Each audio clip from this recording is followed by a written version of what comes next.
Anyway, to the politics of it, that was Jane there, by the way, our lady on the red carpet. What a great job she did. She'll be in the Oscars next, you know, I can tell you. It's early days in this brand spanking new year. Not a great start for our great leader, though. That poll in the Times, Tories 10 points ahead.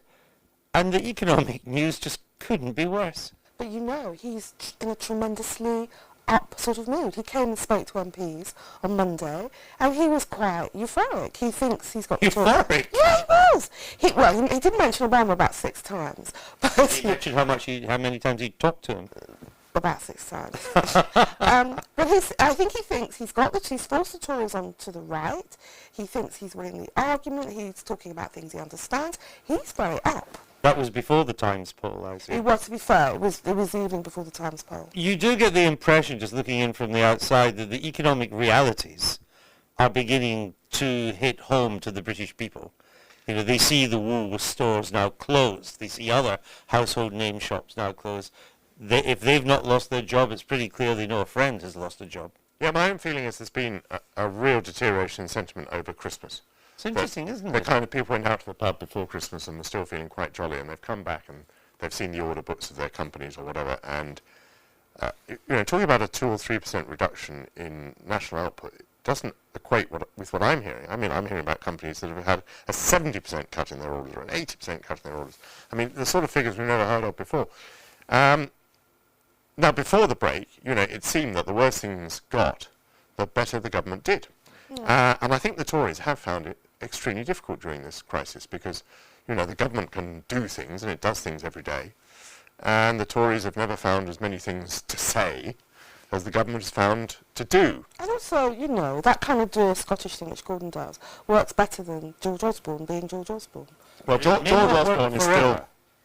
I accept that, but it's worked up till now. Not helped. I mean, I remember, indeed the same phrase was used, that the major government, after the ERM debacle in '92, they became like headless chickens. And now we have a government minister talking about the green shoots of recovery on the very day when over 4,000 jobs were lost. Yeah, but she's not really a politician, is she? I mean, she's... Well, are you onto something there? But actually, doesn't the government look better to you than it did 6 months ago? I mean, Brown is performing better. Yeah. Mandelson's an a amazing very impact. solid figure. But I'm interested to what Diane said. They were talking about Shriti Vadira, who's a baroness, who's always been close to Mr. Brown as one of his trusted advisors, but she's now in the government as a member of the House of Lords. Does it show the perils of bringing in non-politicians and then letting them loose on the TV studio? It does. I've really met her once. I'm sure she's brilliant or whatever. But she's Brown trusted. She's not a politician, and she shouldn't really be let loose on the television to talk about political subjects. But she's symptomatic for something else, which is that Brown, in a crisis like this, surrounds himself with trusties. He has this little group that he spends all his time with. Doesn't look very far beyond that group. Yeah, but politicians tend to do that. Look at Cameron and the Cameroonians. It's the same thing, really. Okay, let's get on to the big issue of the week. Is anyone in any doubt that de facto Peter Mandelson is the Deputy Prime Minister? Well, I can't tell you that Labour MPs regard the prospect with any pleasure. But I mean, it is an arguable case. But it seems to be happening, doesn't it? It's shocking. And he's got a Regency house and a spring in his step. So shocking. It's like Groundhog Day. You know, you go to sleep, you wake up, and Peter Mandelson is bossing everyone about. I mean, what happened? He seems to have had a personality change. Same old personality. No, well, all right. Same old personality. A presentational change. He used to be a kind of very edgy, tense sort of person. He's become rather relaxed. I mean, we saw that answer he gave just then on, I think it was on Newsnight.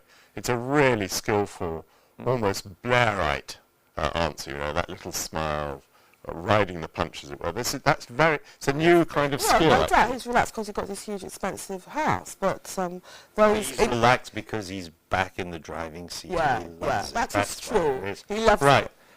Let's see if someone else is going to come back into the driving seat. Michael, before the Christmas break, were you against the idea of the Tories bringing Ken Clarke back onto the front bench? I was thinking about him being Shadow Chancellor, and didn't want that. And I argued that it was impossible because his views on Europe would split the party again. I think the idea now is that he should be Business Secretary. I believe that although the Tories are 10 points ahead in the last poll, it's only one poll. They're still in a very perilous position. I think they have not found their their footing during this economic crisis, they haven't found the things to say. And I think that's dangerous because, Brown can go into an election, which might be at any time in my view, and say, we've been doing these things, and they are the do-nothing party. So I think to bring Ken in is very, very risky because of the European question. You can't get Ken to compromise on this at all. No. You can't get him to shut his mouth on it. He will come in entirely on his own terms. But I think just as Brown has taken the risk in bringing in Madison, just as Obama has taken the risk in bringing in Mrs. Clinton, I think probably Cameron has to take the risk of bringing in... Well, that's magnanimous. You don't even like Ken Clarke. He's terribly objective, is that, Michael? It's a sign, though, that there aren't enough big hitters around. Indeed. Do you get the impression that David Cameron, again, de facto, has sort of made William Hague his number two? He said as much, didn't he, to the Sun? Yeah. Because William Hague is a big figure, well known. He brings in Ken Clarke. Will we see the return of David Davis? Before the break, I said no. I would now think that was also possible. I mean, I think really, both parties are now talking about fielding their best possible teams. It's their election teams they're talking about, isn't it? There's talk of Blunkett and Clarke finding some sort of position on the Labour side as well. And Alan Milburn's been brought back in some capacity.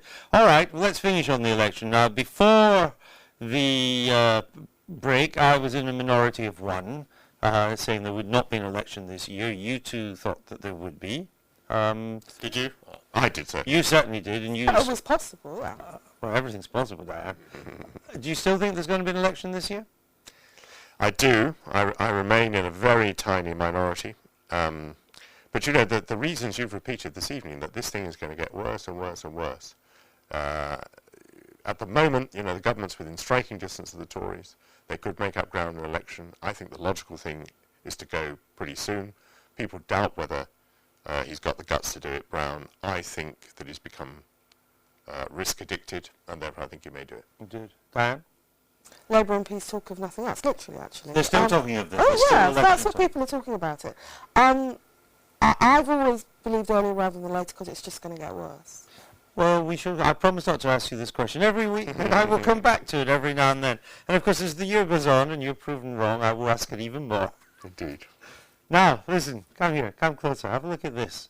Took a lot of money to get this tan, £3.50 to be exact, from Boots the chemist. But at least I didn't add to my